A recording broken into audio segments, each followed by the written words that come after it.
प्रिय विद्यार्थियों, आपके इस वीडियो में आपका फिर से स्वागत है, अभिनंदन है।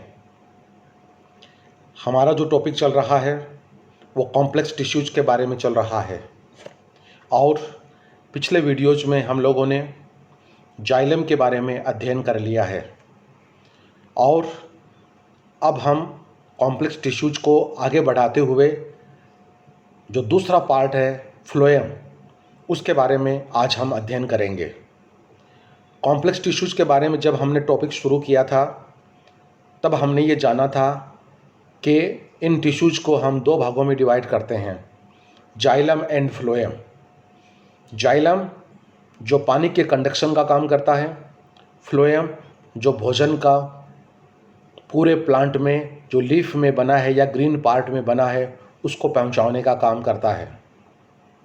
कहने का मतलब ये हुआ खाना और पानी, और दोनों ये महत्वपूर्ण काम कॉम्प्लेक्स टिश्यूज के द्वारा संपादित होते हैं। तो जाइलम के बाद में आज हम चल रहे हैं फ्लोएम। ये है आपका सिलेबस। ग्रीन पार्ट वाला पहले ही हमारा कंप्लीट हो चुका है और रेड कलर वाला हमारा चल रहा है, जिसमें जाइलम कंप्लीटेड है और फ्लोएम है, वो आज का टॉपिक है हमारा। प्रिय विद्यार्थियों, हम लोग परमानेंट टिश्यूज के बारे में पढ़ रहे हैं, स्थायी ऊतकों के बारे में पढ़ रहे हैं, जिसको हमने 3 भागों में डिवाइड किया था। सिंपल यानी साधारण, कॉम्प्लेक्स यानी जटिल, स्पेशियल यानी कुछ विशेष जो किसी खास काम के लिए जिम्मेदार होते हैं। सिंपल टिश्यूज 3 भागों में डिवाइड किया था, पेरेन्काइमा, कोलेन्काइमा, स्क्लेरेन्काइमा, तीनों हमारे कंप्लीटेड है। सेकेंड को हमने कॉम्प्लेक्स टिश्यूज को 2 भागों में डिवाइड किया, जाइलम एंड फ्लोएम।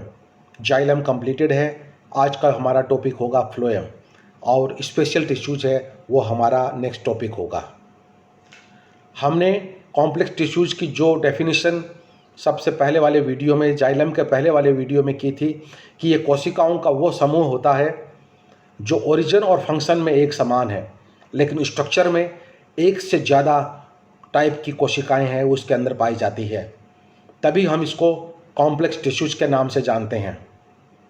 अगर सारी की सारी कोशिकाएं एक जैसी होती तो शायद हम इसको सिंपल टिश्यूज के नाम से जानते हैं, लेकिन जैसा कि हमने पढ़ा था जाइलम के अंदर अलग अलग प्रकार की सेल्स होती है और मिलकर जाइलम का निर्माण करती है, इसलिए हम इसको कॉम्प्लेक्स टिश्यू के नाम से जानते हैं।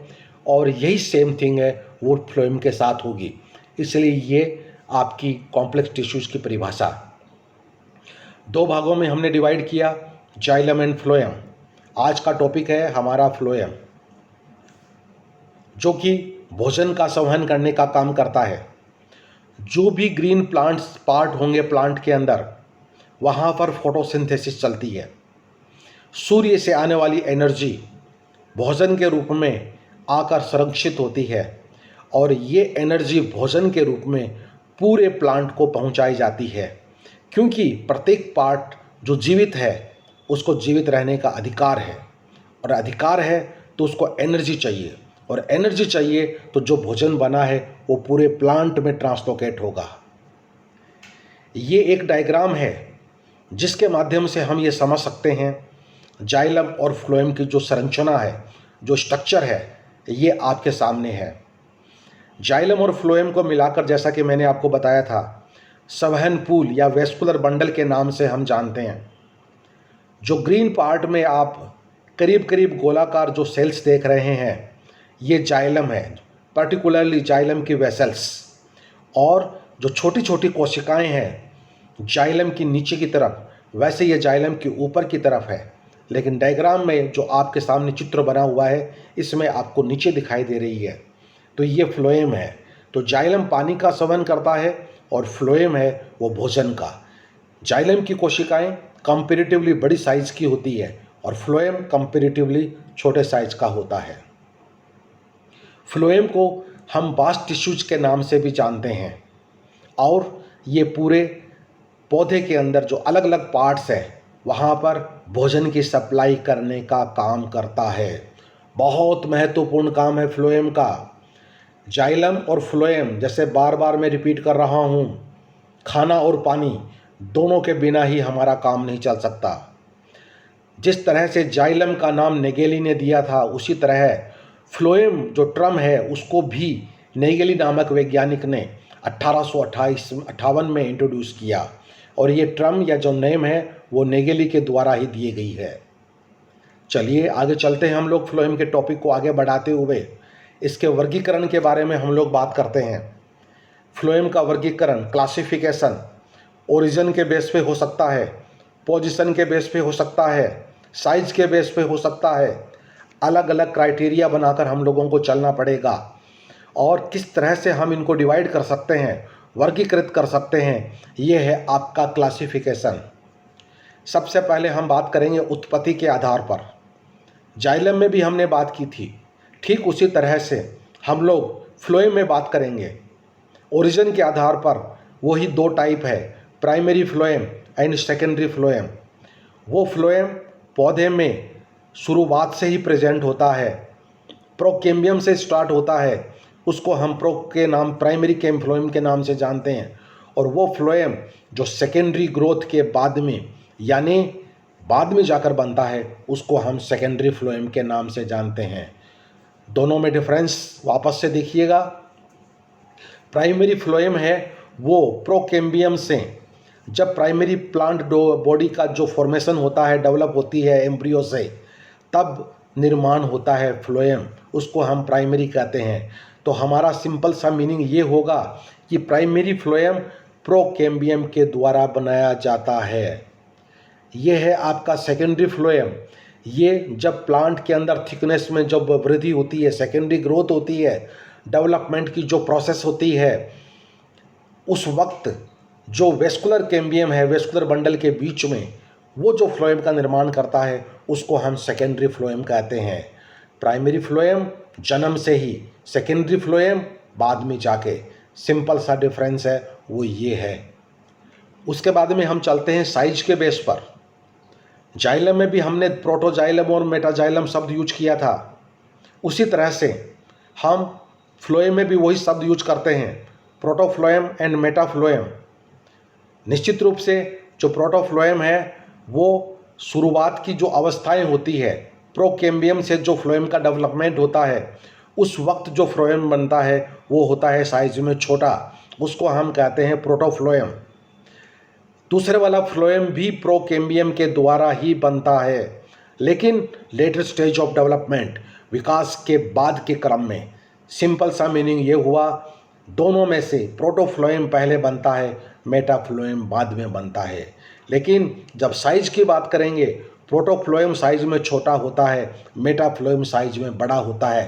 हालांकि वो बाद में बनता है, उसके बावजूद भी वो साइज में बड़ा होता है। उसके बाद में बात करते हैं हम पोजीशन की, कि फ्लोएम उस पर्टिकुलर तने में कहाँ कहाँ पर उपस्थित है। उसके आधार पे हम फ्लोएम को 3 भागों में डिवाइड करते हैं। Number 1 external phloem, number 2 internal phloem, number 3 included phloem. तीनों में क्या डिफरेंस होता है ये हम जानना हमें जरूरी है।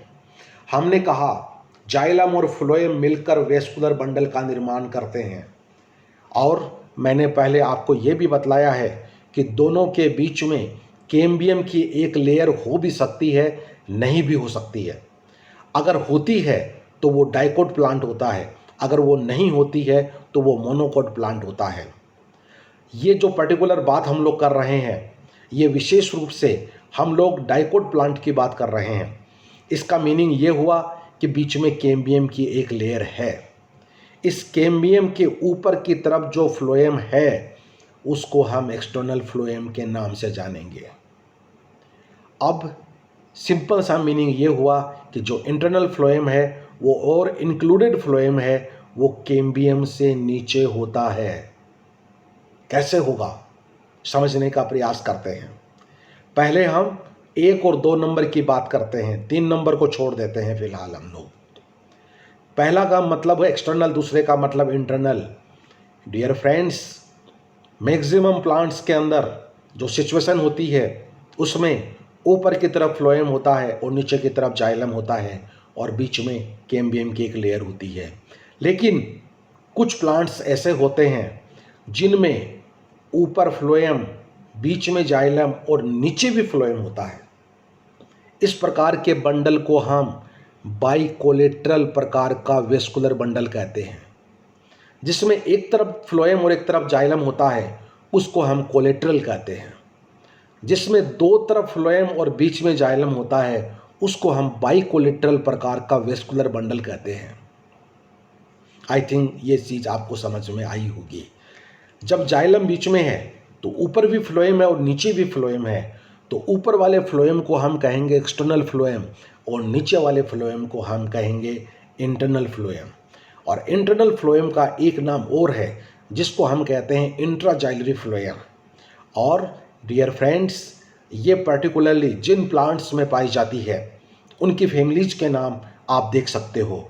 एस्क्लेपिडियेसी family, Apocynaceae family, Myrtaceae family, Solanaceae family, Convolvulaceae family.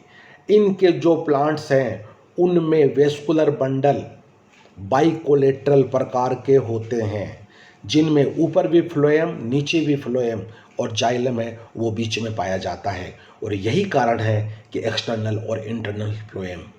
और एक बात यहाँ पर और क्लियर हो जाती है कि ये दोनों फ्लोएम पहले से ही उपस्थित है। कहने का मतलब ये प्रोकेम्बियम की अवस्था से ही उपस्थित है, इसलिए ये दोनों के दोनों जो फ्लोएम है ये प्राइमरी नेचर के होते हैं। कहने का मतलब ये प्राइमरी फ्लोएम है।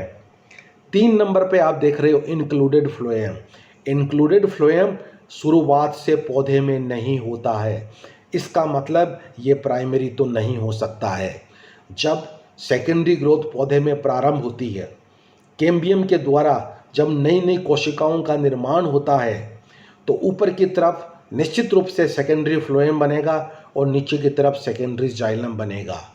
लेकिन कुछ अवस्थाओं में, कुछ फैमिलीज़ के अंदर, जैसा कि आप नाम देख रहे हो, साल्वाडोरेसी, निक्टेजिनेसी, चिनोपोडियेसी, अमरेंथेसी, एस्क्लेपिडियेसी, ये वो फैमिलीज़ हैं, मुख्य फैमिलीज़ हैं जिनके अंदर कुछ असामान्य क्रियाशीलता पाई जाती है, संरचनाएं पाई जाती है।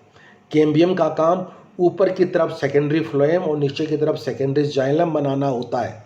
लेकिन असामान्य रूप से कैम्बियम की एबनॉर्मल एक्टिविटी के कारण कभी कभी ऐसा होता है कि ऊपर भी फ्लोएम और नीचे भी फ्लोएम शुरू हो जाता है। बनाना होता है नीचे की तरफ जाइलम, लेकिन असामान्य रूप से नीचे की तरफ भी जाइलम के स्थान पर फ्लोएम बनना शुरू हो जाता है। और ये फ्लोएम कुछ समय के अंतराल के पश्चात लगातार बनते रहते हैं, xylem phloem, xylem phloem.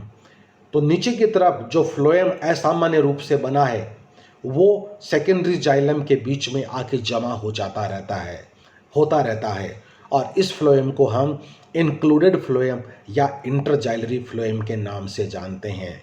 Dear friends, 3 number वाला जो इंक्लूडेड फ्लोएम है ये सेकेंडरी नेचर का होता है जो वेस्कुलर कैम्बियम के द्वारा बनता है। और शुरू वाले जो 2 फ्लोएम है ये प्राइमरी नेचर के होते हैं जो प्रोकेम्बियम के द्वारा बनते हैं। आई थिंक सिचुएशन क्लियर हो गई है। जाइलम के अंदर कितने प्रकार की सेल्स होती है? 4 प्रकार की सेल्स से मिलकर फ्लोएम बनता है। Number 1 sieve tubes, number 2 companion cells, number 3 phloem parenchyma, number 4 phloem fibres. Dear friends, sieve tubes और कंपेनियन सेल्स बहुत इंपॉर्टेंट सेल्स हैं। जो मुख्य कार्य है भोजन का संवहन करना वो मुख्य रूप से इन्हीं के द्वारा संपादित होता है। सीव ट्यूब जैसा कि ट्यूब लाइक स्ट्रक्चर, ट्यूब नाम यहाँ पर आ गया है, ट्यूब लाइक स्ट्रक्चर है और इस ट्यूब लाइक स्ट्रक्चर के माध्यम से भोजन का ट्रांसलोकेशन या आदान प्रदान होता है। कंपेनियन सेल्स जैसा कि नाम से जाहिर होता है ये केवल सहायक कोशिकाएं हैं। ये सीव ट्यूब को मुख्य रूप से हेल्प करने का काम करती है। क्यों? क्योंकि सीव ट्यूब के पास न्यूक्लियस नहीं होता है और कंपेनियन सेल्स के पास न्यूक्लियस होता है। फ्लोएम पेरेन्काइमा स्टोरेज का काम भी करती है, भोजन भी स्टोर कर सकती है, पानी भी स्टोर कर सकती है और ट्रांसलोकेशन में भी हेल्प कर सकती है। और फ्लोएम फाइबर्स डेड सेल्स हैं जो पर्टिकुलरली मैकेनिकल स्ट्रेंथ या यांत्रिक सहायता प्रदान करने का काम करते हैं। 3 डायग्राम्स आपके सामने हैं। तीनों के तीनों एक ही चीज़ को शो कर रहे हैं, लेकिन अलग अलग एंगल से। पहले वाला डायग्राम फ्लोएम सेल्स, लंबी लंबी ट्यूब लाइक स्ट्रक्चर आपको दिखाई दे रही है। आसानी से आप देख सकते हो, शीव ट्यूब को देख सकते हो, और बीच में आप देख रहे होंगे ऊपर की तरफ एक लाइन सी बनी हुई है, प्लेट नाइक स्ट्रक्चर बनी हुई, जहाँ पर गोल गोल स्ट्रक्चर दिखाई दे रहे हैं। और उसी ट्यूब के नीचे की तरफ एक छलनी नुमा संरचना भी आप देख रहे हो। ये वो संरचना है छलनी नुमा जिसमें पोर होते हैं और भोजन छन छन के एक ट्यूब से दूसरी, दूसरी से तीसरी में लगातार चलता रहता है। और पास वाली जो कोशिका है जिसको हमने कंपेनियन सेल्स का नाम दिया, मोर और गोलाकार या ट्रायंगुलर होती है, जिसमें भी जो सेल्स हैं पर्टिकुलरली वहाँ पर न्यूक्लियस पाया जाता है और ये शीव ट्यूब की हेल्प करती है। साथ में जुड़ी हुई सेल्स पेरेन्काइमा है। अलग अलग एंगल से आप इनको देख सकते हो। लास्ट वाला जो डायग्राम है वो पर्टिकुलरली प्लांट के डायरेक्ट स्लाइड से लिया हुआ है। शुरू के जो 2 डायग्राम है ये स्केच बनाकर लिए हुए हैं। तो डियर फ्रेंड्स, आसानी से हम लोग इनको समझ सकते हैं। सबसे पहले हम आते हैं सबसे महत्वपूर्ण पार्ट, शीव ट्यूब्स, जो सबसे महत्वपूर्ण पार्ट है। जैसा कि मैंने आपको बताया, ये लॉन्ग होती है, सिलिंड्रिकल होती है। ओबियसली जीवित कोशिकाएं हैं। अगर जीवित नहीं होती तो शायद भोजन का संवहन या ट्रांसलोकेशन है वो नहीं हो पाता है। पतली भित्ति वाली होती है, सेलुलोज की बनी हुई होती है। लेकिन सबसे महत्वपूर्ण बात, जो पूरी प्रोसेस को कंप्लीट करता है न्यूक्लियस, वो इसके अंदर नहीं होता है। न्यूक्लियस एब्सेंट है। सब कुछ होते हुए भी जो कंट्रोलिंग पार्ट है वो इसमें नहीं होता है, और वो होता है न्यूक्लियस। इसलिए ये अपने आप को काम करने में सक्षम नहीं हो पाती है। इसके लिए दूसरों का सहारा लेना पड़ता है। नेक्स्ट पॉइंट में हम देखेंगे, ओबियसली जब ये जीवित है तो प्रोटोप्लाज्म इसके अंदर होता है, और सेंटर के अंदर एक बड़ी सी रिक्तिका भी इसके अंदर पाई जाती है। ओबियसली इसके अंदर माइटोकॉन्ड्रिया भी होता है, ल्यूकोप्लास्ट भी प्रेजेंट होते हैं, लेकिन इसके अंदर क्लोरोप्लास्ट, राइबोसोम्स, लाइसोसोम्स है, ये नहीं होते हैं। ट्यूब की कोशिकाएं एक दूसरे के साथ में जुड़ी हुई होती है, और एक सिलेंडर के समान संरचना है वो हमें दिखाई देती है। फ्लोएम के अंदर ये बहुत ही इम्पोर्टेंट विशेष प्रकार की सेल्स हैं पाई जाती है, जो भोजन का ट्रांसलोकेशन करती है। 2 शीव ट्यूब के बीच के अंदर एक प्लेट होती है जो तिरछी लगी हुई होती है, और जिसके ऊपर बहुत सारे छिद्र लगे हुए होते हैं, और इसको हम कहते हैं शीव प्लेट। डियर फ्रेंड्स, हमारे घरों में जो हम आटा छानने वाली छलनी का जो उपयोग करते हैं, सभी ने देखा होगा, ठीक उसी तरह की संरचना है वो 2 शीव ट्यूब के बीच में पाई जाती है। इससे हमने कहा कि ये बहुत ही हाईली स्पेशलाइज्ड स्ट्रक्चर है, वो इसके अंदर पाई जाती है। ये जो शीव प्लेट है ये 2 प्रकार की हो सकती है। पूरी की पूरी एक बड़ा पोर बना हुआ, या जिसके अंदर बहुत सारे पोर बने हुए। अगर एक पोर बना है तो ट्रांसलोकेशन आसानी से, एक बहुत सारे बने हुए हैं, छन छन के जाता है। दोनों में से कौन एडवांस्ड, कौन प्रीमिटिव, प्राचीनतम कौन और नया वाला कौन? सिंपल सा मीनिंग है ये। जो सिंपल पोर है उसको एडवांस माना गया है, और कंपाउंड को प्रीमिटिव माना गया है। क्यों माना गया है? कि बहुत सारे जब छिद्र है ना, तो वो छिद्र, उनकी दीवारें डिजोल हो के सिंपल में आ गई है, इसलिए सिंपल को एडवांस माना गया है और कंपाउंड को प्रीमिटिव माना गया है। डियर फ्रेंड्स, जिम्नोस्पर्म के अंदर शीव ट्यूब के स्थान पर शीव सेल्स पाई जाती है, जो कि थोड़ी सी स्ट्रक्चर है वो अलग हो सकती है। सर्दियों के मौसम में अगर हम बात करें तो ये जो शीव प्लेट है, इसके ऊपर एक विशेष प्रकार का जो पॉलीसेक्राइड है, कार्बोहाइड्रेट का प्रकार है, जिसका नाम है कैलोस, वो आके जमा हो जाता है, और जमा होने से इनके जो पोर्स है वो बंद हो जाते हैं, और बसंत के मौसम में कैलेस नामक एंजाइम की सहायता से ये डिजोल्व हो जाता है, अपघटन हो जाता है, और फिर से भोजन का संवहन शुरू हो जाता है। और ये जो कैलोस है ये β13 ग्लूकेन है वो होता है। तो ये कैलोस नामक जो संरचना बनी है ये भी आपको मालूम होनी चाहिए। Last but not the list, काम क्या करता है, सारी विशेषताएं हम लोगों ने बता दी, सारी खूबियां हम लोगों ने बता दी। अल्टीमेट हम लोगों को बताना पड़ेगा कि ये काम क्या करता है। बहुत महत्वपूर्ण काम करता है कंडक्शन ऑफ फूड, भोजन का संवहन करने का काम करता है, याद रखिएगा। उसके बाद में हम आते हैं सहायक कोशिकाओं की तरफ, जो उसके साथ में पाई जाती है सहायक कोशिकाओं के रूप में। और इसकी इंपॉर्टेंस इसलिए बढ़ जाती है क्योंकि कंपेनियन सेल्स के अंदर न्यूक्लियस पाया जाता है, और ये न्यूक्लियस अपने लिए भी काम करता है और सिव ट्यूब के लिए भी काम करता है, इसलिए इसका महत्व है वो बहुत ज़्यादा हो जाता है।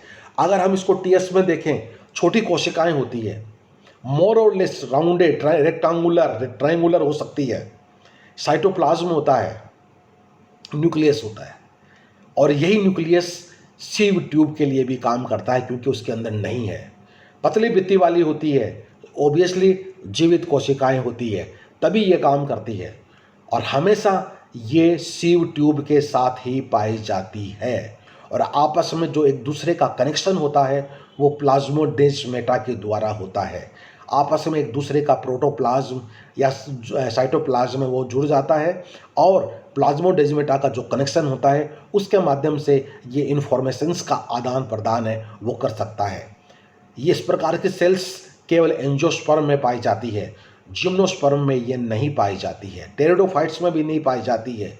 और उनके अंदर एक विशेष प्रकार की दूसरी सेल पाई जाती है जिसको हम एल्बुमिनियस सेल्स के नाम से जानते हैं।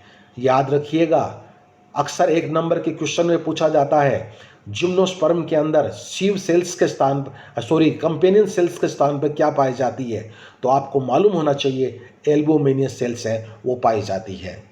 अब इसका फंक्शन डायरेक्टली ये भोजन का संवहन नहीं करता है, जैसा कि बताया जा रहा है, ये मुख्य रूप से सिव ट्यूब की हेल्प करता है भोजन के संवहन में, क्योंकि इसके पास न्यूक्लियस है।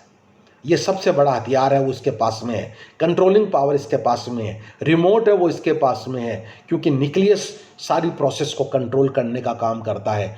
तो ये डायरेक्टली भोजन का संवहन नहीं करता है, इनडायरेक्ट वे में ये भोजन का संवहन है वो करता है। अब हम आते हैं फ्लोएम के तीसरे पार्ट पर, जिसका नाम हमने दिया है फ्लोएम पेरेन्काइमा। जैसा कि नाम है पेरेन्काइमा, जीवित कोशिकाएं होगी, पतली भित्ति वाली है, ये बहुत ज़्यादा डेलिकेट सेल्स होती है, एलोंगेटेड सेल्स भी है, और मोनोकॉट्स में ये अनुपस्थित है। इसके साथ में ये डाइकोट की जो रेननकुलस प्लांट है उसमें भी एब्सेंट होता है। और इन कोशिकाओं को हम फ्लोएम पेरेन्काइमा के स्थान पे बास्ट पेरेन्काइमा के नाम से भी जान सकते हैं। चूँकि ये जीवित कोशिकाएं हैं और पेरेन्काइमा है, तो इनका जो मुख्य कार्य है वो स्टार्च और फैट का संवहन करना, टेनी रेजिन जो कि प्लांट की फिजियोलॉजी के लिए आवश्यक होते हैं उनका भी स्टोर करता है, और निश्चित रूप से ये भोजन का संवहन करने का काम भी करता है। लास्ट पार्ट की तरफ आ जाते हैं, फ्लोएम फाइबर्स। ये चारों में से तीन के तीन वो शुरू वाली जीवित कोशिकाएं हैं, और ये डेड पार्ट है। ये लंबे होते हैं, स्क्लेरेन्काइमा के बने हुए होते हैं, लिग्निन के जमाव के कारण थिक वॉल्ड हो जाते हैं, पिट्स पाए जाते हैं, सिव सेल्स और सिव ट्यूब्स को निश्चित रूप से मजबूती देने का काम करते हैं। क्योंकि ये डेड सेल्स हैं, लिग्निफाइड कोशिकाएं हैं वो ये होती है। ये प्राइमरी फ्लोएम के अंदर अनुपस्थित होते हैं और सेकेंडरी फ्लोएम में ये पाए जाते हैं। इनकी जो दीवार है वो लिग्निफाइड भी हो सकती है, नॉन लिग्निफाइड भी हो सकती है। दोनों के एग्जाम्पल अगर हम देखना चाहते हैं, जो हेम्प है जिसका कि नाम कैनाबिस है, जिसको हम अपने लोकल लैंग्वेज में भांग के नाम से जानते हैं, उसकी दीवारें नॉन लिग्निफाइड है, और जो फ्लेक्स है जिसका नाम लाइनम है वो लिग्निफाइड है। तो ये दोनों चीज़ें हैं वो आपके सामने है, वो हमें देखने को मिलेगी। कैनाबिस है वो लिग्निफाइड है और लाइनम है वो नॉन लिग्निफाइड है। कहने का मतलब ये हुआ कि जो भांग है वो लिग्निफाइड है और फ्लेक्स है वो नॉन लिग्निफाइड है। कार्य ये मैकेनिकल सपोर्ट देने का काम करता है। डियर फ्रेंड्स, जो चार पार्ट्स हैं उनमें से सभी जीवित है, केवल फ्लोएम फाइबर है वो डेड पार्ट होता है। अब ओवरऑल अगर हम देखेंगे फ्लोएम के कार्य क्या होते हैं, बहुत महत्वपूर्ण, भोजन को एक स्थान से दूसरे स्थान तक, ग्रीन पार्ट में जहाँ पर भोजन बन रहा है पूरे पौधे में पहुँचाने का काम करता है। इसके अलावा जो सेकेंडरी फ्लोएम के अंदर बास्ट फाइबर्स बहुत इकोनॉमिक इम्पोर्टेंस रखता है, जैसे jute, phloem fibres secondary phloem से प्राप्त होता है। इसके अलावा जो फ्लोएम पेरेन्काइमा है, रेजिन, लेटेक्स, टेनिन, म्यूसिलेज आदि का संग्रहण करता है। और फ्लोएम पेरेन्काइमा जो है वो भोजन का अर्य संवहन, कहने का मतलब एक सेल से दूसरे सेल में पहुंचाने का काम करता है। आप और हम कंक्लूजन निकाल सकते हैं कि जिस तरह से जाइलम की बहुत ज़्यादा इम्पोर्टेंस है, उसके मुकाबले में क्या फ्लोएम की इम्पोर्टेंस को कम कर सकते हो? या फ्लोएम की जो इम्पोर्टेंस है उसके मुकाबले में जाइलम की इम्पोर्टेंस को कम कर सकते हो? बिल्कुल नहीं। दोनों के बहुत महत्वपूर्ण कार्य है। जाइलम अपना काम कर रहा है और फ्लोएम अपना काम कर रहा है, और दोनों के दोनों पौधे के लिए बहुत ज़रूरी है। इसलिए किसी की भी इम्पोर्टेंस को कम नहीं किया जा सकता है। डियर फ्रेंड्स, जाइलम और फ्लोएम मिलकर वेस्कुलर बंडल का निर्माण करते हैं, और ये दोनों मिलकर कॉम्प्लेक्स टिश्यू का निर्माण करते हैं। तो जाइलम भी हमारा कंप्लीट हो गया और ये हमारा फ्लोएम भी कंप्लीट हो गया, और इसके साथ ही आपका कॉम्प्लेक्स टिश्यूज वाला पार्ट है वो कंप्लीट हो जाता है। वीडियो देखने के पश्चात निश्चित रूप से आपको सब्सक्राइब करना चाहिए। अभी तक बहुत कम स्टूडेंट्स ने सब्सक्राइब किया है। हम आपसे अपेक्षा रखते हैं कि आप हमारी हौसला अफजाई करेंगे, हमारा मनोबल बढ़ाएंगे, हम और ज़्यादा आपके लिए काम करते रहेंगे। तो आप वीडियो देखने के पश्चात उसको लाइक भी कीजिए और उसको सब्सक्राइब भी कीजिए। आप जहाँ पर वीडियो देख रहे होंगे उसके नीचे की तरफ साइड में रेड कलर में सब्सक्राइब शब्द लिखा हुआ मिलेगा, वहाँ पर आपको जस्ट अंगुली टच करनी है, वो आपको सब्सक्राइब हो जाएंगे आप। बहुत बहुत शुक्रिया, धन्यवाद, थैंक यू।